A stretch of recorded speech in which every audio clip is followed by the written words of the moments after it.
Hello students, welcome to Amar tuition classes.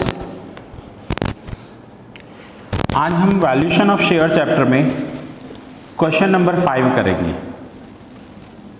और ये जो क्वेश्चन 5 करवा रहा हूँ मैं इस बुक में से करवा रहा हूँ आपको।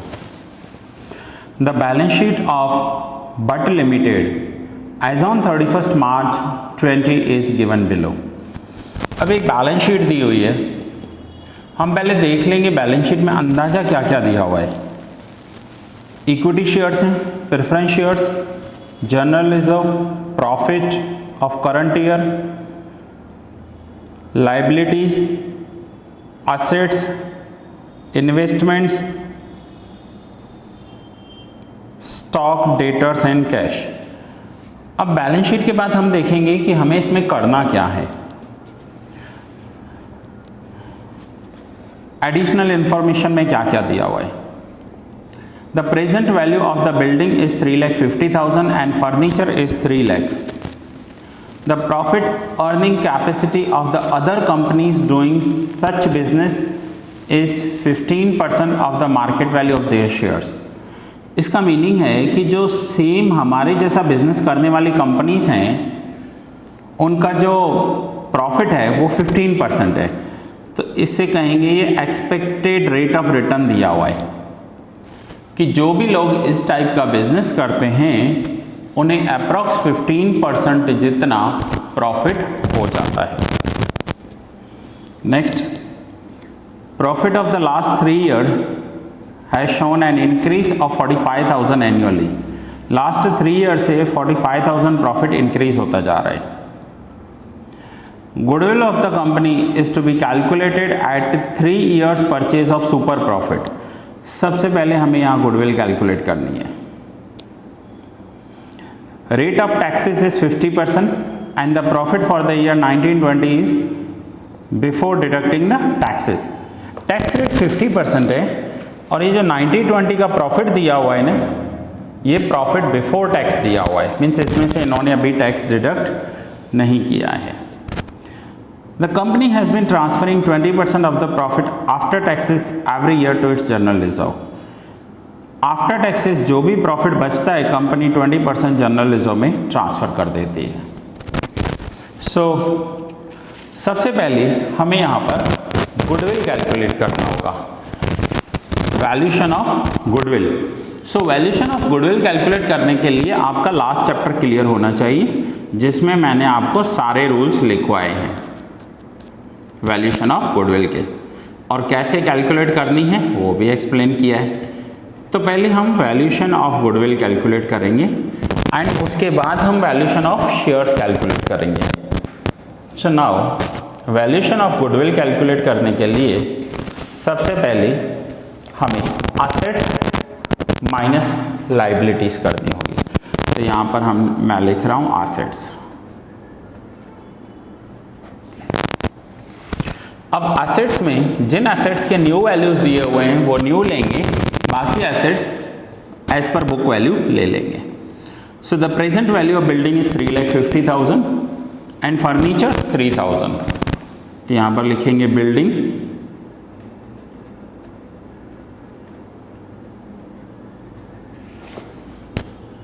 $3,50,000,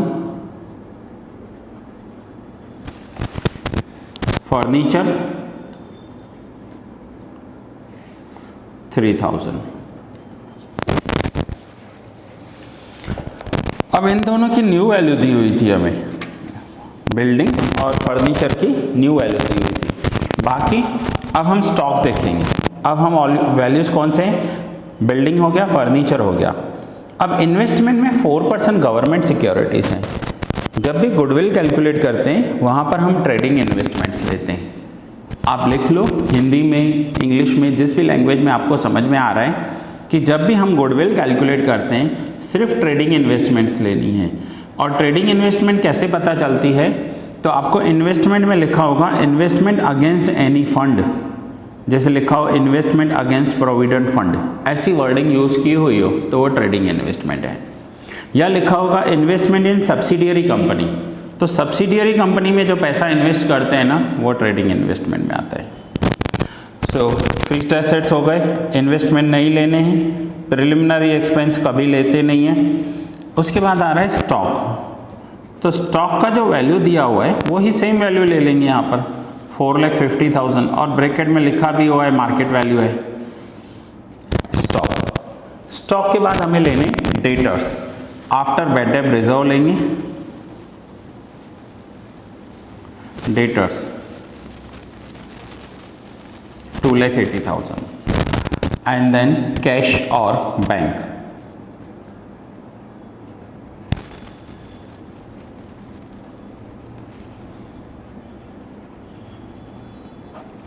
तो ये हुए हमारे टोटल एसेट्स 3,50,000, 3,000, 450, 280 and 60, 11,43,000 ये हुए टोटल एसेट्स। माइनस करेंगे लाइबिलिटीज। अब लाइबिलिटीज में कौन कौन सी हैं? इक्विटी शेयर्स नहीं लेते हैं, जनरल रिजर्व नहीं, प्रॉफिट नहीं, लॉन्ग टर्म प्रोविजंस नहीं, क्रेडिटर्स। क्रेडिटर्स लाइबिलिटी है हमारी 48,000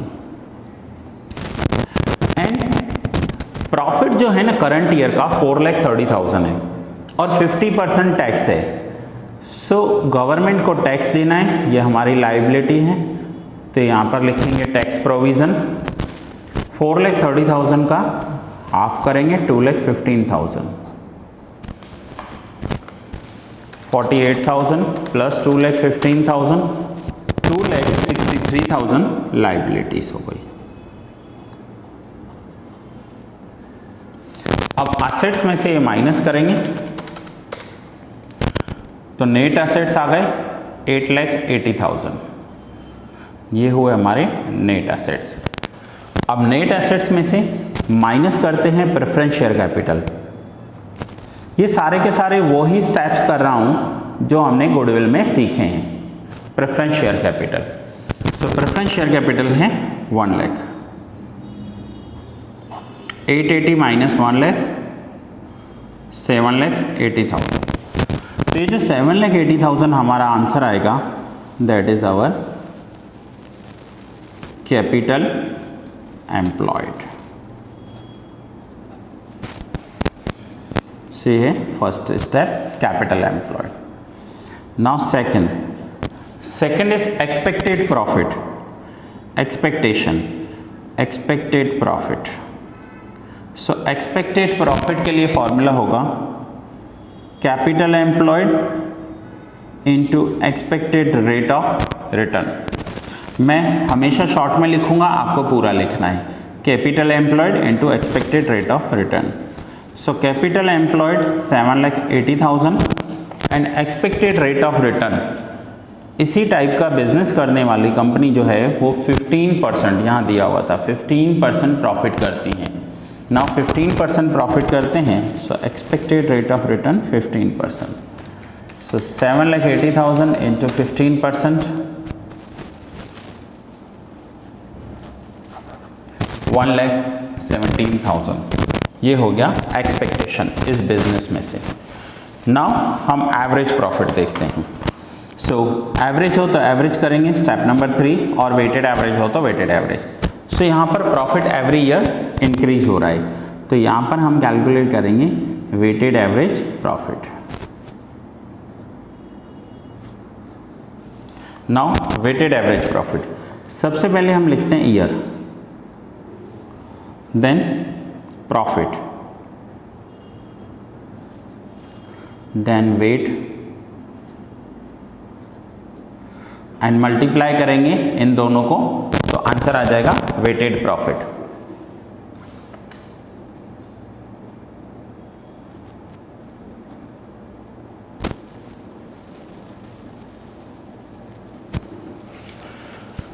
सो सबसे पहले हमारा जो करंट ईयर है, इसमें करंट ईयर हमें क्वेश्चन में दिया हुआ है दैट इज 1920। सो 1920 हमारा थर्ड ईयर है। सो यहाँ पर हम लिखेंगे 1920 20। अब इससे प्रीवियस ईयर क्या होगा, तो वो होगा 18, 19 एंड इससे प्रीवियस ईयर 17, 18। तो ये है ईयर के बाद प्रॉफिट। अब जो 1920 का प्रॉफिट है वो हमें दिया हुआ है 4,30,000। 1920 का जो प्रॉफिट है वो हमें दिया हुआ है 4,30,000।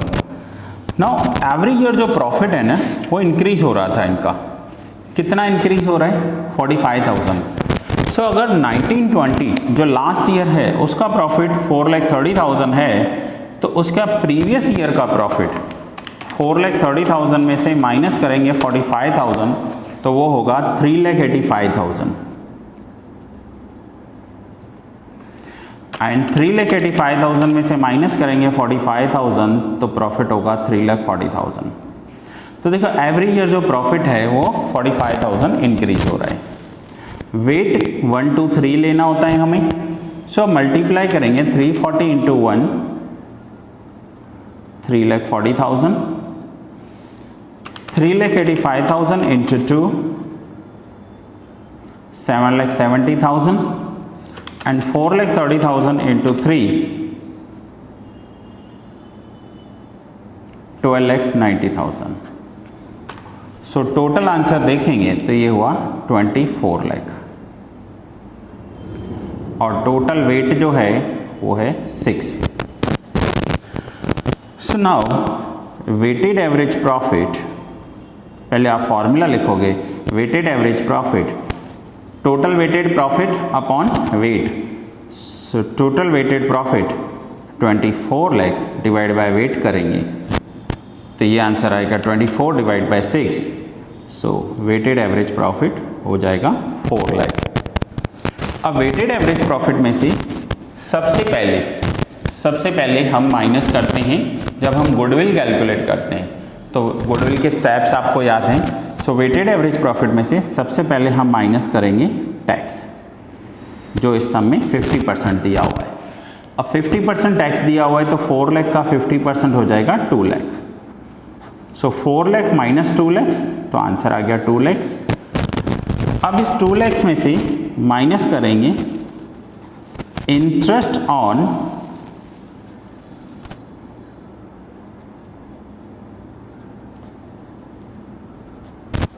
Non trading investments, interest on non trading investment. So non trading investments कौन से हैं, तो नॉन ट्रेडिंग इन्वेस्टमेंट है 4% गवर्नमेंट सिक्योरिटीज, ये नॉन ट्रेडिंग इन्वेस्टमेंट है। 4% इस पर मिलेगा और जो गवर्नमेंट सिक्योरिटीज है मीन्स हमने पैसा इन्वेस्ट किया हुआ है तो वो फेस वैल्यू पर 4% देते हैं। तो फेस वैल्यू 4 लाख है, 4 लाख का 4% करोगे आप, 4 लाख इंटू 4% तो आंसर आ जाएगा 16,000। ये इनर कॉलम में लिखेंगे 16,000, माइनस करेंगे इसमें से 50% tax.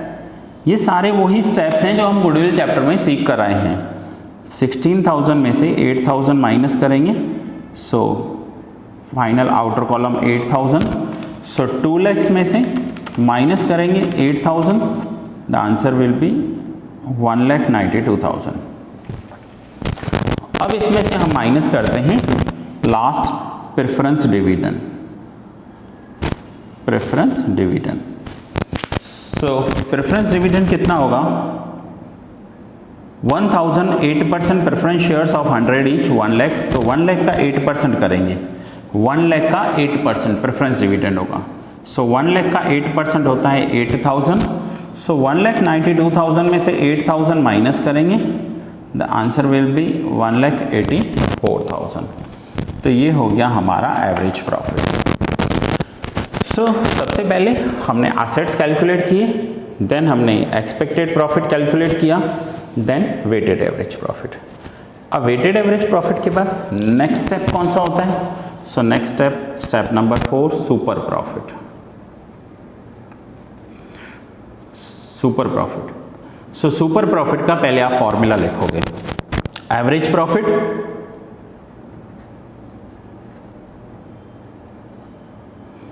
Minus expected profit so average profit is 1,84,000 minus expectation ये हमने कैलकुलेट किया है 1,17,000।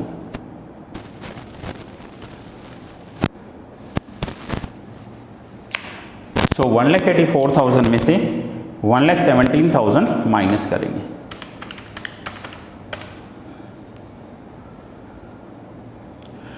तो आंसर आ जाएगा 67,000। 67,000 आंसर है, that is super profit. So अब यहां पर हमारा स्टेप नंबर 4 कंप्लीट हुआ, सुपर प्रॉफिट। अब स्टेप नंबर 5 करेंगे, that is valuation of goodwill. So goodwill is equals to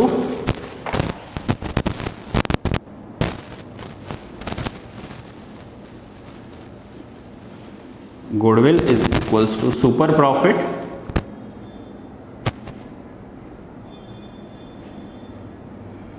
into number of years।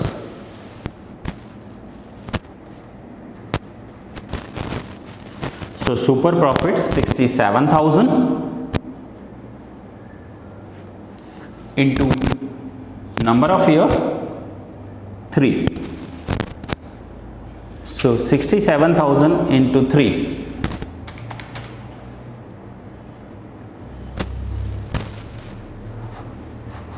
$2,01,000। So that is goodwill. अभी तक हमने जितने भी स्टेप्स किए ये गुडविल के किए हैं, जो हम वैल्यूएशन ऑफ गुडविल चैप्टर में सीख कर आए हैं। अब हम इसके बाद करेंगे valuation of shares. Means valuation of share जो सम है वो अभी स्टार्ट ही नहीं हुआ है, वो यहाँ से स्टार्ट होगा। अभी वैल्यूएशन ऑफ शेयर्स यहाँ से हम स्टार्ट करेंगे।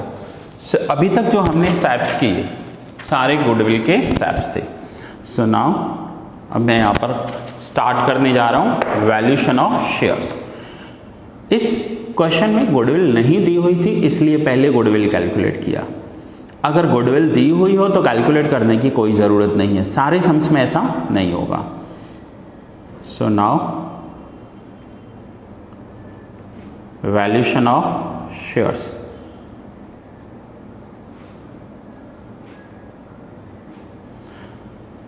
Now valuation of shares. So format आपको ये मैंने फर्स्ट डे पर एक्सप्लेन किया था। When goodwill is to be calculated and when goodwill is not to be calculated. So goodwill calculate करना ही पड़ेगा। इन दोनों स्टेप्स में से कोई एक होगा, इसलिए दोनों पे 1 लिखा है। सो हमने गुडविल कैलकुलेट कर लिया। सो अब क्या करना है हमें? Capital employed plus goodwill plus non trading investment and plus calls on shares. तो यहाँ पर हम सबसे पहले वैल्यूएशन ऑफ शेयर स्टार्ट करेंगे, तो लिखेंगे कैपिटल एम्प्लॉयड।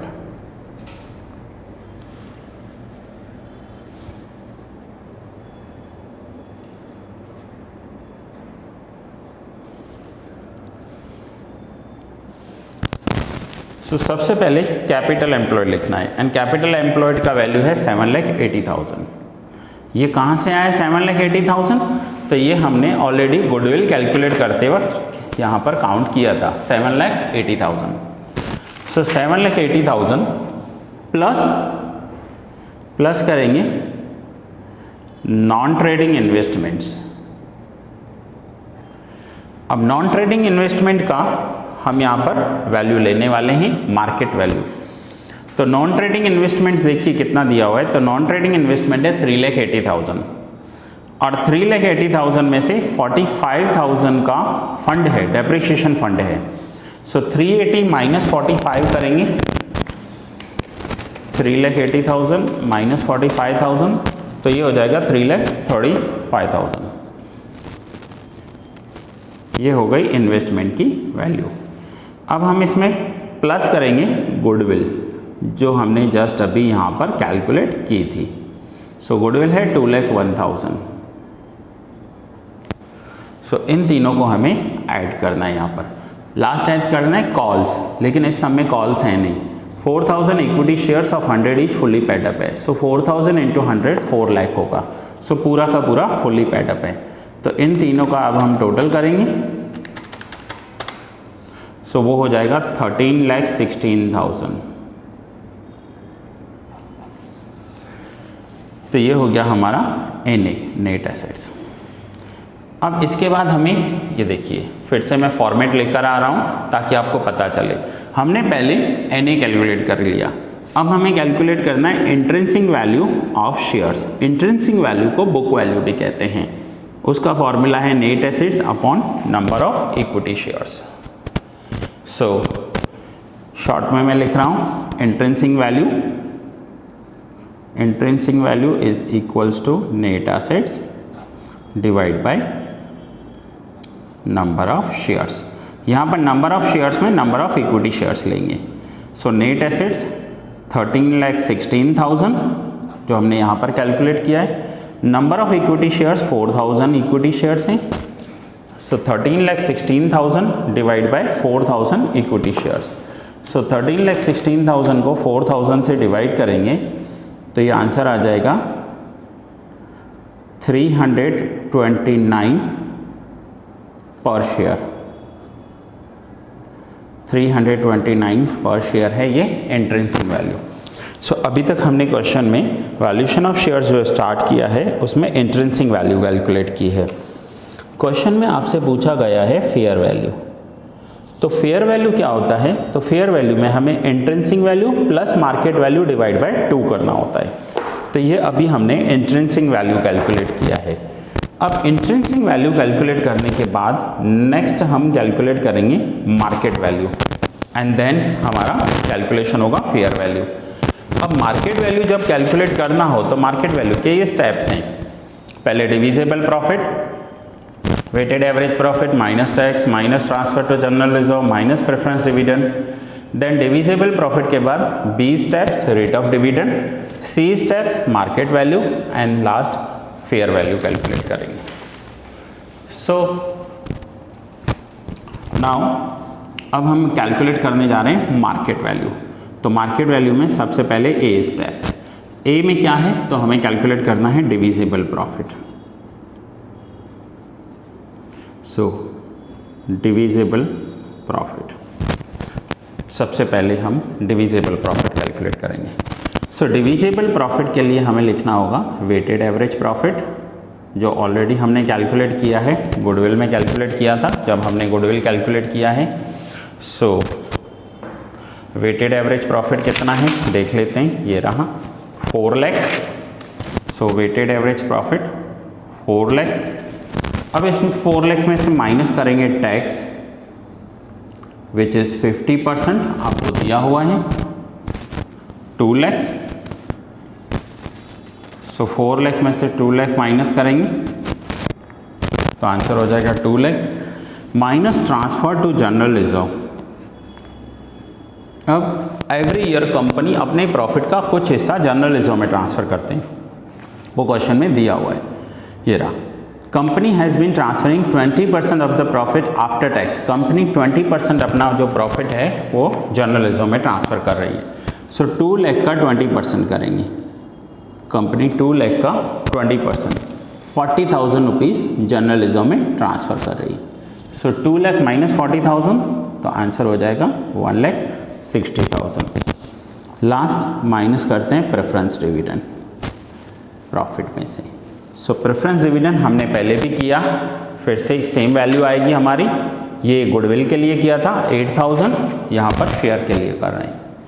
सो 8,000 हमने माइनस कर दिया तो आंसर आ गया 1,52,000। ये है A स्टेप।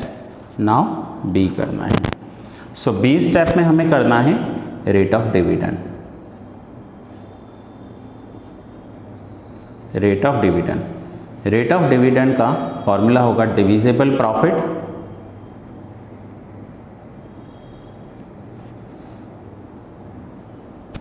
जब भी रेट कैलकुलेट करते हैं ना, divisible profit divide by total equity share capital लिखते हैं। टोटल इक्विटी शेयर कैपिटल, जो total paid up equity shares यानी equity share capital into 100। So divisible profit is 1,52,000। Equity share capital, total equity share capital 4 lakh. Equity share capital 4 lakh into 100 so 1,52,000 divide by 4 lakh into 100 से ये आ जाएगा rate जो आएगा 38%। सो ये हुआ 38%। ये था हमारा rate of dividend. Now step A किया rate divisible profit, step B किया rate of dividend. Now step C करेंगे। स्टेप सी क्या होता है? So that is market value.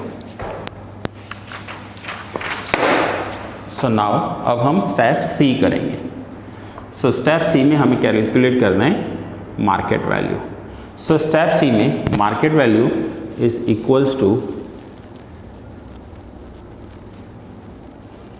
Rate of dividend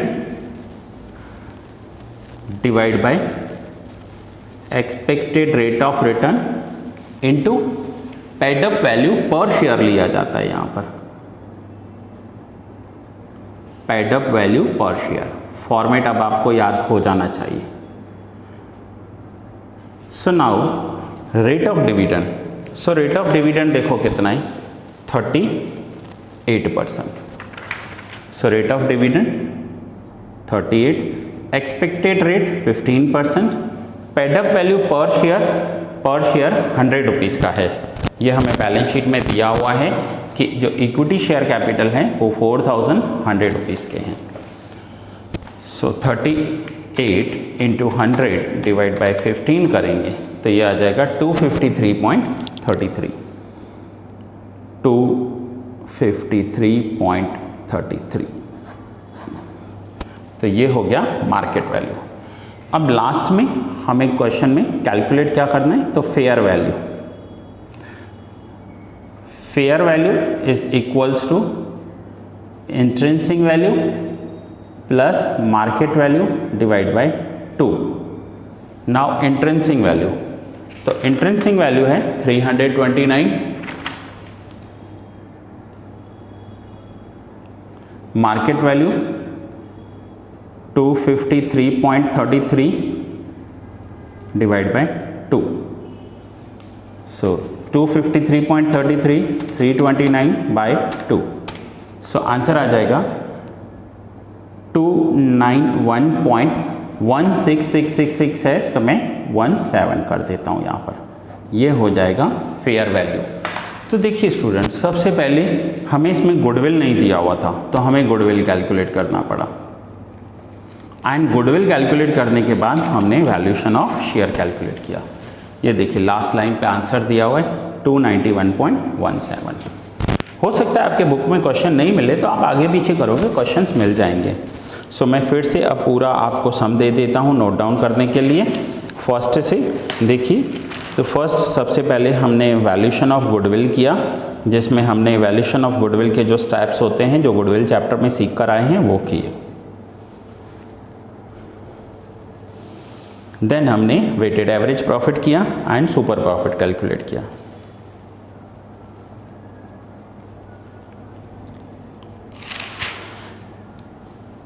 then goodwill की वैल्यू मिल गई हमें। अब हमने यहां से वैल्यूएशन ऑफ शेयर स्टार्ट कर दिया।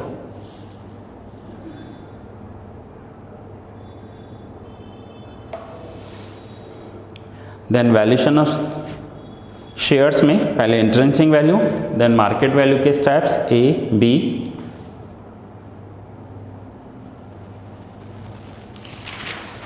सी and then finally fair value calculate की। सो दैट्स इट स्टूडेंट्स, ये क्वेश्चन मैं यहीं पूरा कर रहा हूँ। मिलते हैं नेक्स्ट लेक्चर में एक न्यू सम के साथ।